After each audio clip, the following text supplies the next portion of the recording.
ধান খেতে পানি দেওয়ার দৃশ্যটা দেখে খুব ভালো লাগলো। পানি পতনের শব্দটা চমৎকার, প্রকৃতিটাও অনেক সুন্দর। তবে একটা বিষয় এখানে খটকা লাগলো। কিছুক্ষণ পরে বুঝতে পারলাম যে আসলে বিষয়টা কি। এইরকম শুকনো এবং উঁচু জায়গায় এইরকমভাবে শখের বসে, নিছক শখের বসে ধান রোপণ করাটা এক ধরনের বোকামি এবং অপচয় বলা চলে।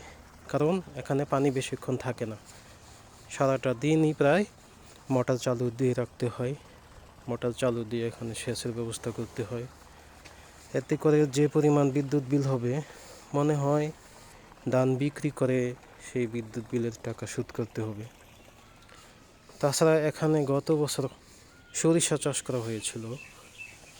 এই বছর জমির মালিকের শখ হলো ধান রোপণ করবে, রোপণ করলো, ঠিক আছে, জমির মালিকের যা ইচ্ছা তাই।